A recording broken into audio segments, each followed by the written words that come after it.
Hello everyone, welcome to my YouTube channel. It's always a privilege to talk to you guys, okay? So today we're going to continue looking at the factor that can lead to poor IHC staining and what we can do about it. So I had already mentioned about inadequate antigen retrieval. The second point I'm going to mention today has to do with a poor fixation. So before we continue, my name is Dr. Emmanuel Obodo. I'm a biomedical scientist and I'm also a lecturer in biomedical science here in the United Kingdom. So yeah, let's get into that, okay? Now, we need to think about poor fixation, okay? I think we need to ask ourselves, what then is fixation, okay? How simple can I put this now, okay? There are different types of fixatives we use in histopathology, but the common one is 10% formalin or formaldehyde, okay?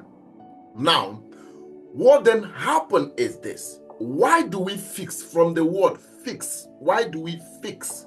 To fix, it means that, let me also use degree. Let's say something is 100 degree. When you fix, you are putting that 100 degree to stationary. You don't want it to deteriorate to 90.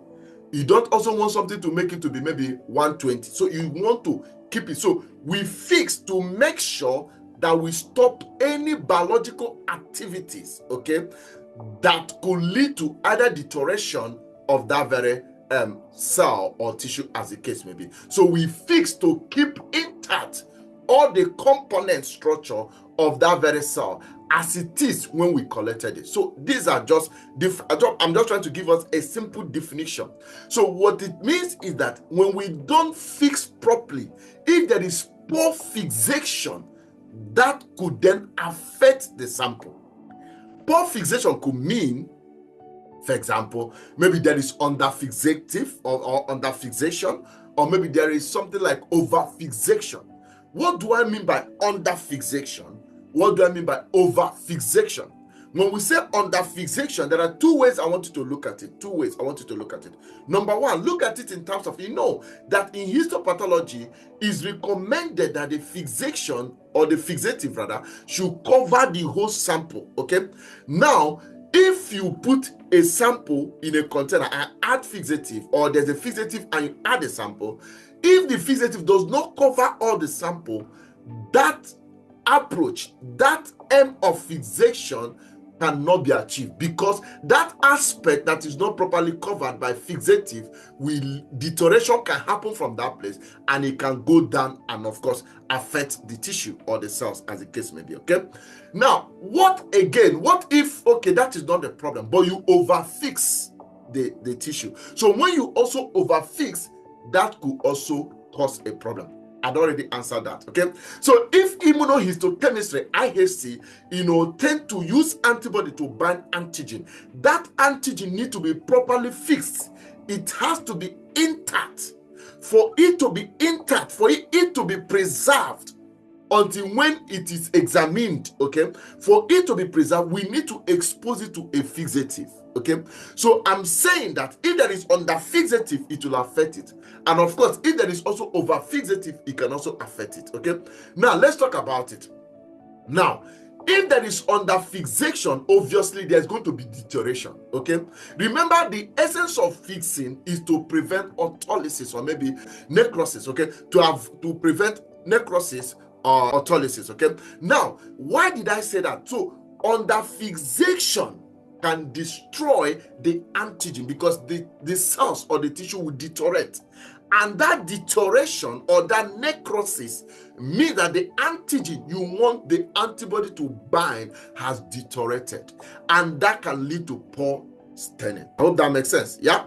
Happy days. Now, let's talk about whereby it is not underfixation, it's just the fact that it is overfixation.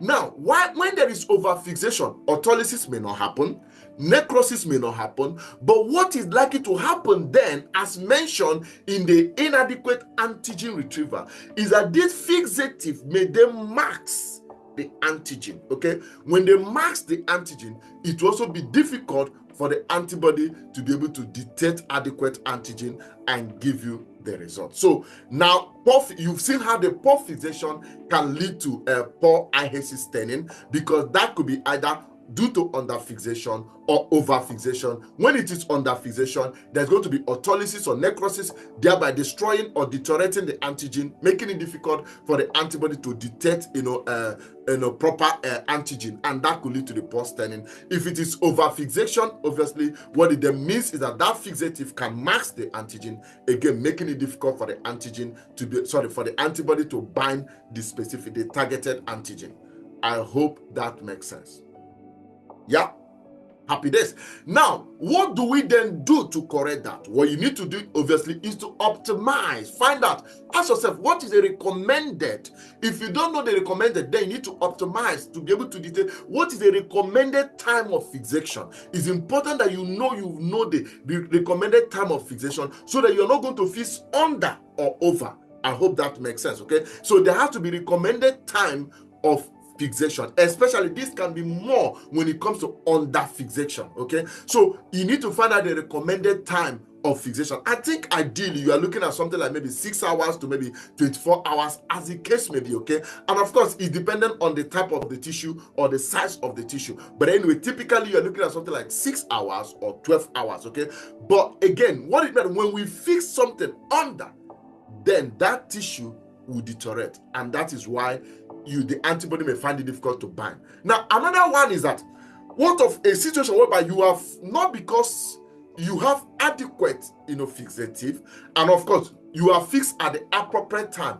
It's also important for you to also know when to replace that very fixative. For example, if you notice that the potency of that very fixative is going down, it's also important that you replace that fixative, meaning that you can employ by adding using a fresh fixative. So you can remove the old formalin, okay, and add the new one. That way you can continue to keep the biological morphology or content of that very tissue intact. I hope that makes sense. So the solution, I'll say, number one is to optimize the fixative time or make use of the recommended fixative time, and two, you might need to find a way to where possible to use a fresh fixative. Okay, I hope that makes sense. So in a case of poor IHC staining, could be due to poor fixation. Okay, it could be due to poor fixation, and what that can cause it is when there is under or over fixation. And what is the solution? Optimize or use the recommended fixing time, okay, and two, make sure you use a fresh fixative where possible. Okay, I hope that makes sense. Thank you for listening. Do let me know what you think about the video. Please, can I ask you to subscribe, like, and share with your friends and family? Thank you very much till I come back here again. I wish you all the best. Bye.